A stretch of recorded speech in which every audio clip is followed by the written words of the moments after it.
What's going on, everybody? Welcome to Ringside. On today's episode, we will be discussing. We got the Miami Heat versus the Denver Nuggets in the NBA Finals. Who you got? Who gonna win it all? Do you have the 8th seed or the number 1 seed? What's happening? Antonio Brown offering Cam Newton $150K to play in one arena football game. Should Cam Newton turn down the offer? Put that shit on. Put that in. Yeah, but first we're going to start with history in the making. The fight is going to happen. Errol Spence, Terrence Crawford. They try to say this is Leonard versus Hagler part 2. I better stay tuned. I got some stuff to say about this. What up, y'all? Welcome to another episode of the Bridge Now. I feel like busting loose. Give me the bridge now. I feel like busting loose now. There's only this because in boxing, one punch can change it. No matter who you are, no matter how good you are. I love her because she from the hood though. From the hood though. She like really from the hood. Loose make you feel fine. Talking about busting loose. That Stock said Nate will never live that down. No, he won't. But it's not about it's about how he gets up. They doing that. They doing that Wakanda scene when they was just It's about your heart because you can get knocked down so many times and people can make fun of you, but it's about their resilience. What's going on, everybody? How y'all doing? What's up, y'all? Welcome to another Ringside. episode of Ringside with Ray and Prince, where we like to educate you, entertain you, and empower you. Ray, what's going on, man? I'm gonna get to it, man. The fight has been set. Woo. Errol Spence Jr., Terrence Crawford, July 29th, 2023 is going down. These two cats have been talking trash back and forth. They want to say who is the baddest man on the block. Everybody wants to see this fight, and it's finally gonna happen, July 29th. I'm just gonna cut to the chase. Who you got to win it all, man? Who you got? We've been talking about this for a while, man, because we never thought the fight was actually going to happen. Yeah. I like Bud Crawford. I like what he does as far as a skill set.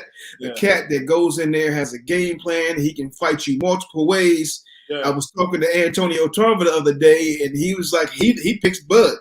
But then you got Errol Spence. So I go back to the 2012, go to the Olympics with Errol Spence. So I know him from way back, man. Yeah. When he was first starting out. And I saw this kid's determination, saw how he's come back by multiple car accidents. As long as Spence ain't driving, he's surviving. Ooh. Right? So I got hell, man. I think I got Spence, but then I go back and forth. I want to see how they train, how they focus, what the conversation is about, because you'll see who's locked in. So I'm gonna hold out my decision for a few more weeks. I want to see what the training regimen looks like. I want to, I gotta hold off to people because they still got my head messed up about what they talking about this fight should be or what it's gonna be.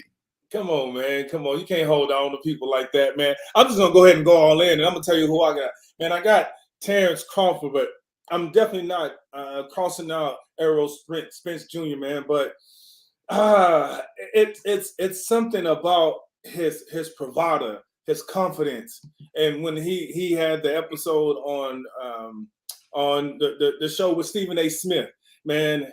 And right now, I was thinking, as I was looking at that video, I was saying to myself, man, Terrence Crawford is saying all the right things. He's like, man, look, if we can fight tomorrow, I'm ready to go right now. He was very confident. He was smiling, and he was basically just letting everyone know, like, I've been waiting for this fight for a very long time. So we're gonna see when it goes down on July 29th, how ready he is. But that's who I'm going for. I got my bag on T. Crawford. But again, I had to 50-50 split because Errol Spence, don't count him out. That dude, he's undefeated for a reason, and he's one of the bigger fighters, and he's strong, and he's survived a lot. He didn't survive the car accident, a couple other things as well, man. So I'm just looking to see how he's going to put up a really good fight. He is a champion. And so I think these two are going to be great contenders for July 29th, 2020. Yeah, so I mean, I think Terrence Crawford has a better bag. He has a better bag of stuff that he can go to. He's a counter puncher. He can switch up. He can go southpaw if need be. Like he can do a whole bunch of things in the ring, and he's smart. He's a smart fighter. You can watch how he makes his things happen in the ring. So he's likes to set people up. But on the other side, I mean, Errol Spence is strong. He's strong when he's coming forward, and I think it's going to be a kind of clash of the Titans and who has the better game plan of who's going to make it to the end. I think they said this is one of the biggest fights in this era right now, and they're comparing it to the super fight in this division. So they saying this is going to be the Leonard Hagler Part 2. What's your thoughts on that, Ray? Hey, don't kill the messenger. I'm just telling you what they said, man. Now I got to go to Rand. They talking about one of the biggest fights in history compared to this thing. Yeah. This is a boxing match. I'm telling you, the super fight was a super fight. You had everybody out there, the mink coats, the fly suits, the girls in Daisy Dukes. They had the heels on. Folks came out of the woodwork because this was history in the making for a long time. You had 11-year champion, Marvelous Marvin Hagler, coming out to fight the pretty boy, the man who did it all, the gold medal winner, Sugar Ray Leonard, the biggest name in boxing, the one that had everything moving. They called him a walking ATM back then. And this man to come up, the bag was the bag, and they ain't not get that kind of bag from that they back in 1987. Yeah, today for this fight. So like you cannot compare these two. I mean, this was. This was legacy building. This is greatness. And you had two of the guys that were talked about for a long time. Yeah. It won't be that, man. It can't be because they don't have the resume to make. Nor do they have the situation or the whole gravitas to do that. But will it be a great fight? Absolutely. I hope it's going to be a great fight. Yeah. If you call it a super fight, you better live up to it because Leonard Hagler lived up to being a super fight. Man, I cannot wait to see it. Yeah, make sure that y'all tune in July 29th, 2023. It's going down, man. Look, I know we're talking about boxing right now, but there will be some crossover in the near future. Who's going to get into this unfamiliar territory? So I don't know if you know, but John Jones and Tyson Fury were exchanging some words, man. Yeah. Could this be a possible fight? I don't know.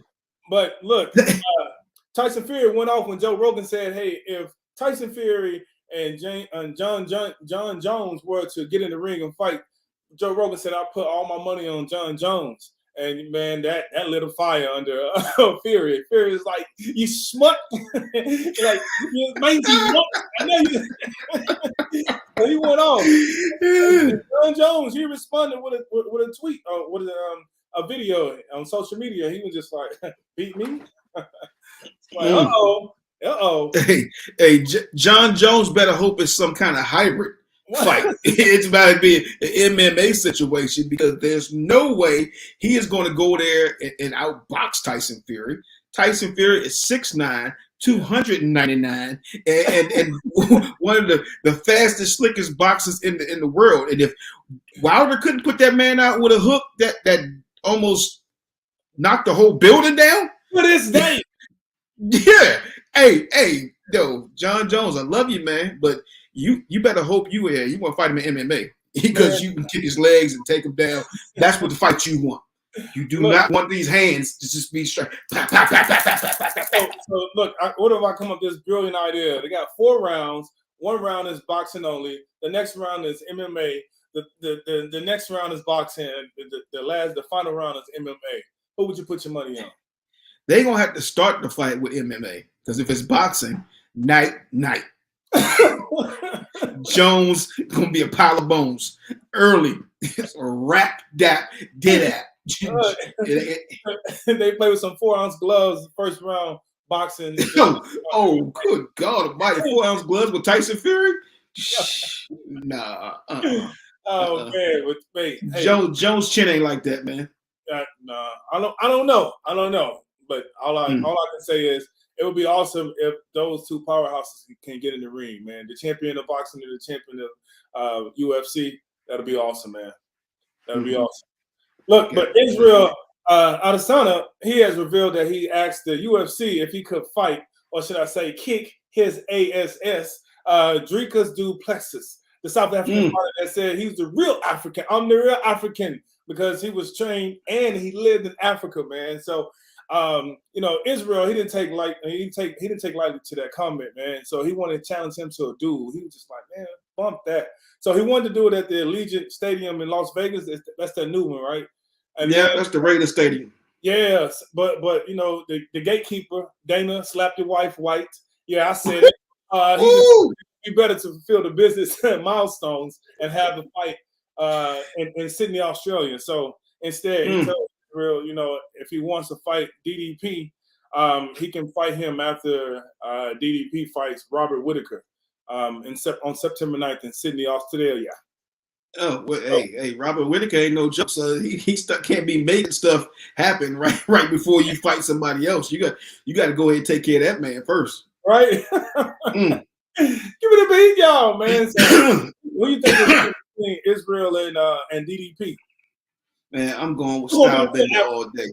Stylebender all day. I saw a video of this man just walking in the waters of New Zealand, just getting his mind right, chilling out, focus. He was meditating. I said, this might be some Prince style stuff. He out here focused with it. And then the man gets in the ring, he talks trash, and then he do the breakdancing joint like this, and he come back. yeah, he did the that man, he talked trash to that man kid. On his man kid. Oh, dude, hey, he a different level. He a different level of petty, man. He a different level of petty. Hey, I gotta go with the Stylebender. I'm with you on that. I'm gonna go with the Stylebender as well, man. But shoot, while those dudes they duke it out, we got two powerhouses tonight in the NBA duking it out for the championship this Thursday. I feel like I'm channeling my Stephen A. Smith because I want to know who's gonna win. You got the eighth seed, the underdog Miami Heat, going up against the number 1 seed Denver Nuggets, who gets no respect. They the Rodney Dangerfield of basketball. Like they don't get no respect. They just keep winning and winning and winning. And then the Miami Heat is coming in like, yeah, we got Jimmy Butler. Here we go. Hey, Ray, I look, man, real quick. I want to bring on a special guest real quick. We had her on before, and I want to get her opinion about what she think the Miami Heat is going to do after they whooped up on her Celtics. Oh, man. That's got the one and only author, Selena Haskin. Let's bring her in. Hey. Thank you guys for having me again. I heard you throwing on them shots at me. Dang, really? Hey,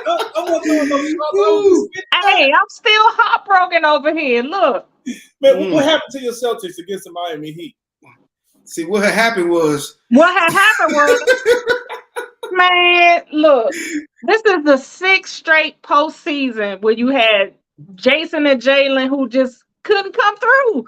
And we got to stop giving them excuses that they're young, because we've had NBA guys that came to the NBA from high school, like Kobe, KG, McGrady. I mean, Kobe had his first ring in 3 years after being in the league. So it's no more excuses, right? Like, this squad has reached their ceiling because they have consistently been inconsistent.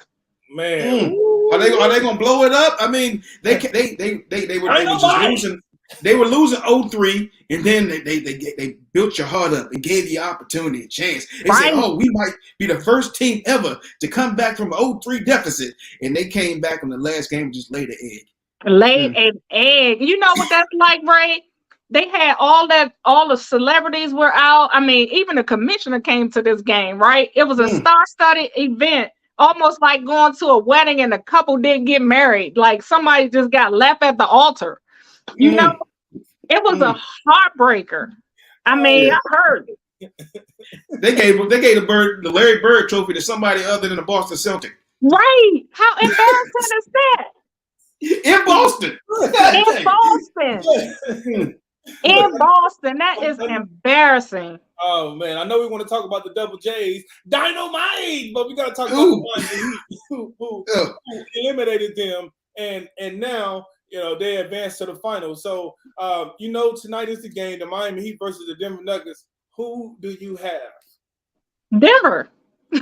I hope Denver sweep them the way they swept the Lakers.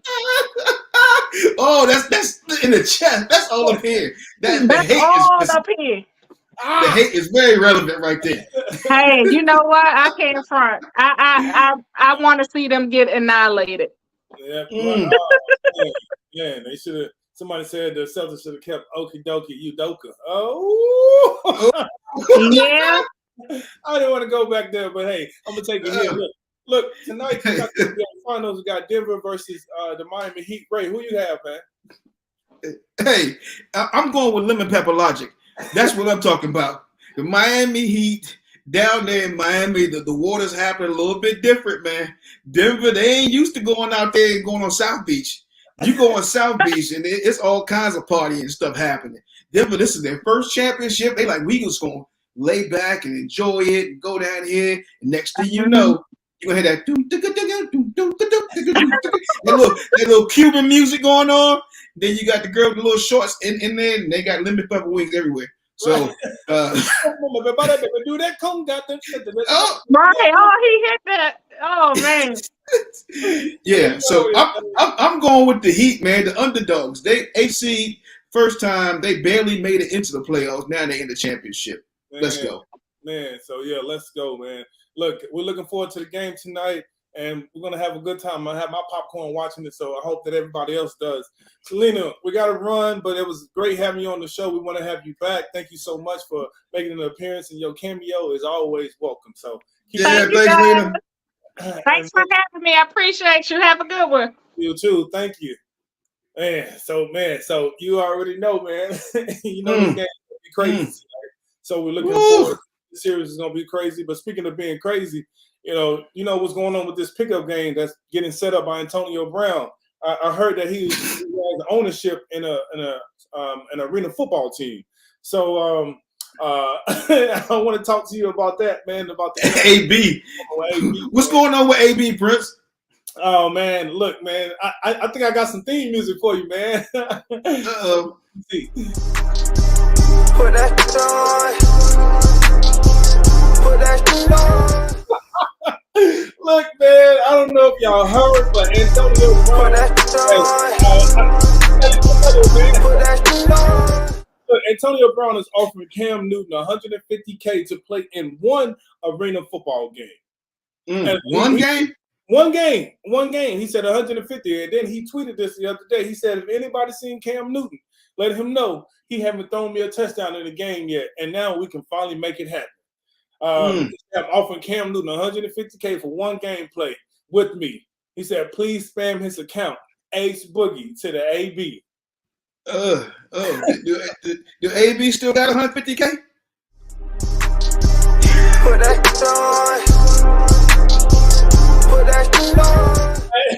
Hey, he probably do, man. This record is a hit, man. So I'm pretty sure he still got a bag, man. That's AB, man. Ace Boogie, AB. So I'm just letting you know, man. So what's your thoughts, man? Do you think Cam should accept this deal, or should he turn it down? Hey, if I'm Cam, I'm gonna go ahead and throw some balls in a 50-yard field with arena football and just throw the ball to AB. Like, you ain't got to do nothing. I mean, so you ain't working anyway. So you might as well go there and throw the ball, make it a quick 150. Get it. When they in Albany, New York, too. Albany, New York, man. Yeah, they in Albany, New York, man. So Albany. Albany. Yeah, it would be, let's say, pause. Hold up. Is he paying for his insurance? Right, exactly. Well, we're going to see if we're going to put that shit on, man. We're going to have to take a quick break and go to our entertainment segment. So we'll see y'all in about 5 seconds. But until then.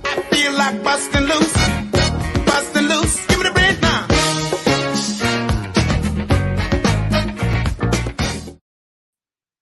Come on, everybody. We back like we never left before. All right. So we got a new segment here. We got the entertainment segment. Y'all know y'all never seen this, but we're doing something new, man. We got a game show for you all. So we're gonna go ahead and bring our game show host, just like on what's that TV show? Come on down. The Price is Right. There we go. Price is Right. Price is Right. Family Feud, Yeah. Jeopardy. We got all that going on right We got now. all that going on today. But hey, what I want you to do, Yeah. Ray, I want you to get a pen and a piece of paper, man, because we're gonna take notes. Oh, we're gonna keep tabs on who's winning, man. So All right. Well, you know, they gonna pay me that Monty Williams money. So I'm about to get it right. You know, you see that man Monty Williams got $13 million a year to be coach Detroit. Hey, that's a brother. Let's go. What? No, I did not see that. But I'm gonna make sure that I check it out next time. All right, man. So look, we got some questions for everybody, man, and we want to go ahead and do this game show. So let's go ahead and go, right? Oh, yeah. You can't get that to me. This you start with a boxing question for me? Come on, man. That's easy money right there. We're gonna see who the real boxing legend is. No. So it says, what nickname do boxing fans call 300-pound Eric Ish, king of the 4-rounders? Let's see, I got 5. My time is running out. 4. All right, I'm putting on. Okay, I got my answer.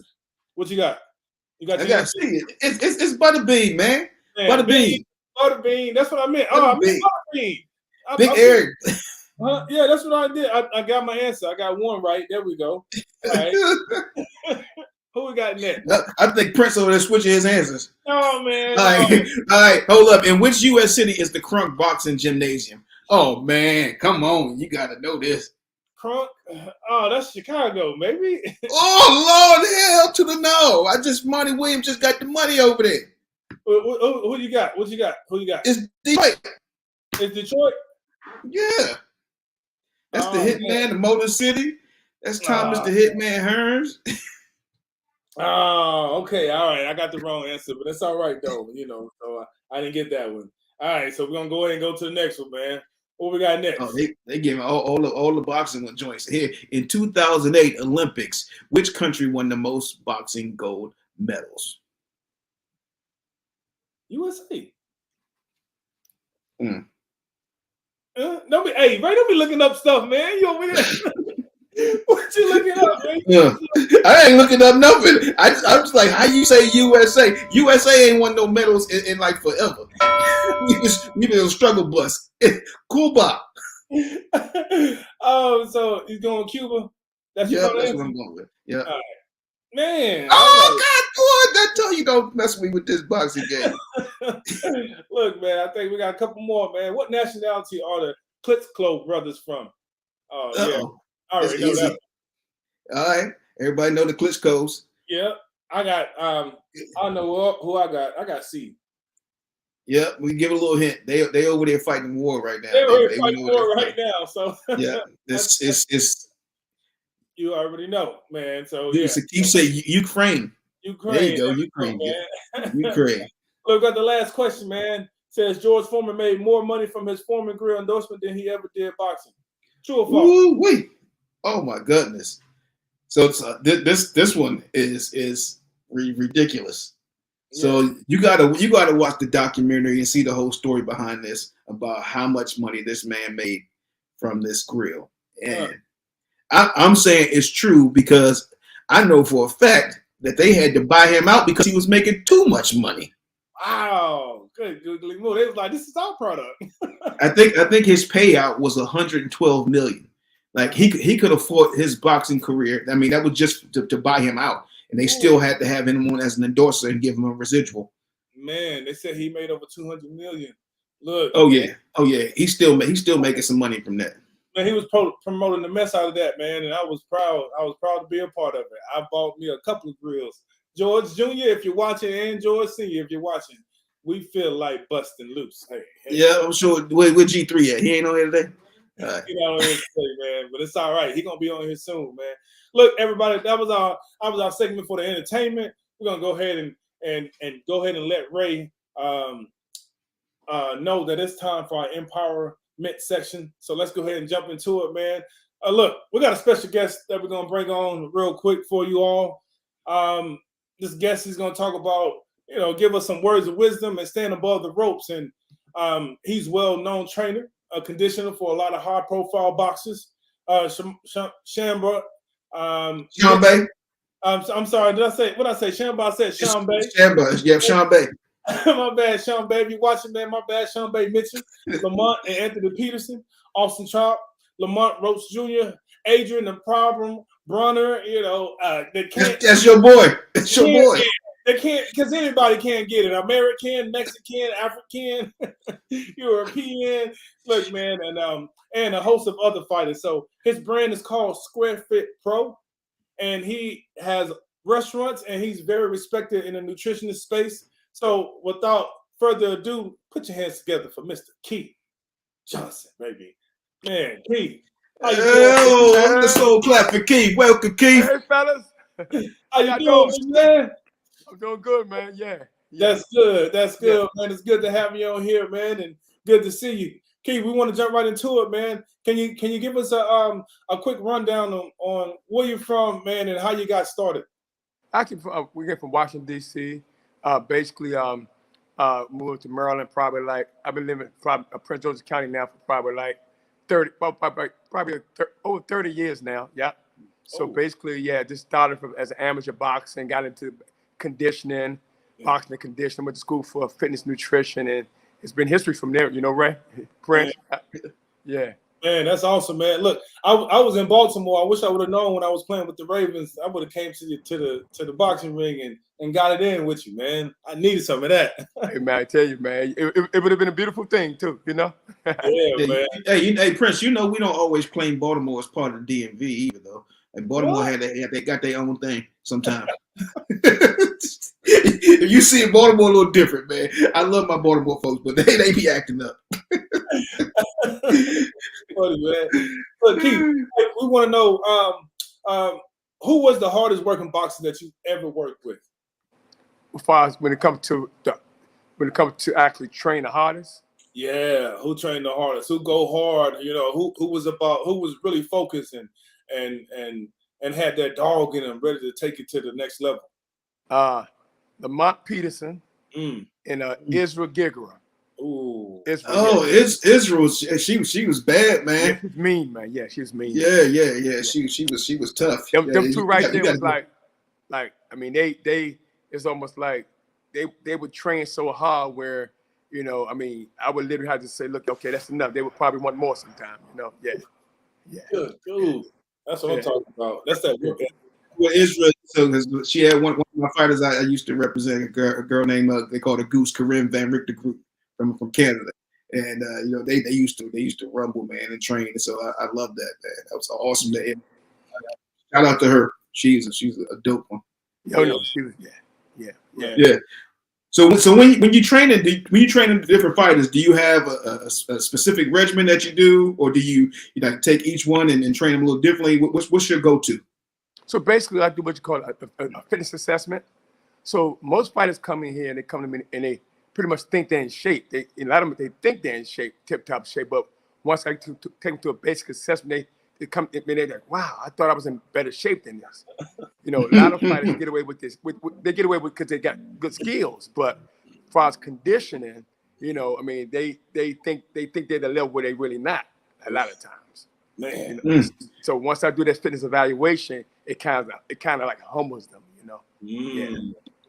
Yeah, boxing training is a whole different thing, especially when you get in the ring and you tense up and tighten up because you got somebody gonna hit you, like your wind start to leave you fast, don't it? And I tell you, man, I mean that boxing is something else. But I tell you, one thing about boxing and conditioning, a lot of trainers who actually see boxers are really he's a special athlete. So you can't train a fighter like you train a regular athlete when it comes to conditioning.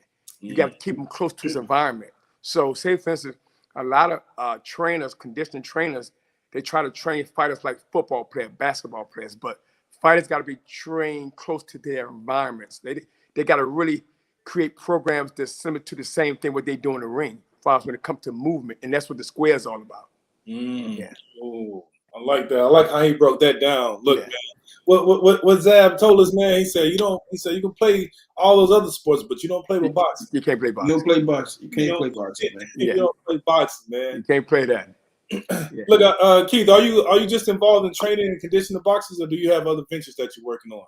So basically, I try to keep everything pretty much under one umbrella. As far as nutrition is the key. My background is nutrition, well as actually prepare the food. So when I would go to camp, with Sean Bay or Lamont Peterson, I would not only be the nutrition, but I would actually prepare the food too. So I was the conditioning specialist, the nutritionist, and the cook. So I kept it down. See, I was 3 in 1. They didn't have to bring a lot of people in. See, so basically, depending on what type of weight they had to lose, what type of workouts we was doing, I would actually customize a nutritional program along with the foods, and depending on what type of training I was given, they would eat according to the training. Because some days you need more carbs, some days you need less carbs, some days you need more protein, depending on recovery. So depending on what type of training they was doing, I would customize the meals and nutrition plans according to the training regimens. Mm-hmm. See, keep like that Swiss Army knife that you have a training camp, because you don't have to have no big entourage. You got Keith can do the training, he helps with nutrition, the cooking the food, man. Hey, that's right. So knock you out until you go to sleep and wake back up. Yeah, you don't need a bodyguard either, because he can throw hands too. So basically, what we did, we got a cafe in our academy, in our boxing academy now. So basically, the clients come here now. Because nutrition is the key. That's the foundation. That's the really the structure of what you're trying to do. So, you come here and work out. So from there, they're able to actually get their meals while they're here. So that way they can actually eat right, build that platform till we can actually build this new structure. So we get the nutrition here and everything. So the full gamut. Because I've been doing it for like 35 years now. Wow. Yeah. Expert. Yeah. He done put in his 10,000 hours. That's right. Yeah, exactly. Look, hey Keith, what can people find and connect with you? I'm sorry. Say it again, Brent. I said, where can people find out about you and what you're doing and connect with you? Sure, yeah. So they can go to kfitconsulting.com. That's kfitconsulting.com. Or you can find me on IG at Square Fit Pro. Yeah, Square Fit Pro. Square Fit Pro. I'm gonna type that in real quick. Man. Okay. Yeah. Next time I come back to Maryland, man, I'm gonna have to do the Square Fit routine with you. Oh yeah. Matter of fact, your father Ray was here. Ray came here. Okay. All right. Yeah, he came here. He came to sign a poster for me, and he came and checked out the facility, and he was impressed with it. Yeah. That's awesome. Love it. My cousin Tingo here. What up, Ting? What up, cuzzo? How you doing, man? Look, man, and Keith, can you leave our audience with any words of wisdom or sharing with them a message on how to stay above the ropes? Okay, basically, I call it my 5P system, right? 5P, right? So first of all, the first P is, of course, prayer, right? From prayer, I plan, right? From praying, I stay persistent, right? From persistent, I stay productive, right? And the last P is process. It's going to be a process. Yeah. So that's my 5. So that's how I really analyze myself. Every day, I kind of like take myself through that system, and I can kind of like, actually, fix I can look at each P and say, okay, I need to do more of this P or less of that, whatever like that. So, yeah. That keep me pretty grounded. Love it. Right? Oh, man. I love it. That's their 5P. They ain't their PPP that you had to get to take back. Yeah, right? I love it, Keith. That's awesome, man. Look, Keith, thank you so much for being on the show with us, brother. It's been a pleasure. Thank you for having me. I appreciate you guys for taking the time out to have me come on. And hey, love you guys, man. Keep up the good work too. Man, we love you. Go follow him, Square Fit Pro on IG. Go follow Keith. Okay, yeah, appreciate you. We'll look to have you back on the show soon. Keith. Thanks so much, Prince. Appreciate you. All right, man. All right, y'all have a great one now. You too, brother. Okay. Peace. All right, man. So look, Ray, man, what a show today, brother. Man, that was a great show today, man. Hey, we told y'all that we have something new for y'all. So right now You know what time it is right now. The time right now is our words of wisdom, or what we're gonna start naming it, stand above the ropes, man. So, Ray, you got any words of wisdom for the people, or stand above how they can stay above the ropes? Yeah, my words of wisdom today is don't talk about it, be about it. Like we all have the time that we like to sit on the sideline, talk about what everybody else is doing, saying we wish we had something that we, if that was me, I would do this. But it is you. You live your own life. You are that person that's in that ring. You're a person that's, in your own life. You have your own line, your own path, and you have to have the action that's with what you're doing. Yeah. So stop talking about it. Go be about it. Procrastination leads to paralyzation. Ooh. Be active. Man, that's awesome, man. Look, I'm gonna go with a nugget that my uncle gave to me while I was younger. He told me, man, he said, when it comes to information, and if you're going to talk about something, he said, man, do your research so you can get the primary information. And so what that meant to me was that don't go around saying something that you heard from someone else or someone else said. Make sure that you go and check out and do your research on the primary information. Get it from the horse's mouth. So then that way, whenever you do tell your story, it's not fabricated. It is definitely, it's facts and not fabricated. So I want to leave you with that and just remind you that don't be lazy. If you want to figure something out, go and do the work. That's it, man. Look, we got to close the show out, man. We get to the end. We want to tell everybody thank you all for joining us for another great episode of Ringside with Wade and Prince, where we look to educate you. What else, Ray? We look to empower and entertain you. Right? Just like that, baby. So make sure that you subscribe and you share this channel with the people that you care about. And Ray, we out, man. Man, peace, power.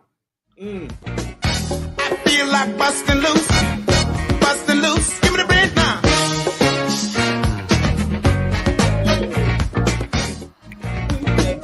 I feel like busting loose.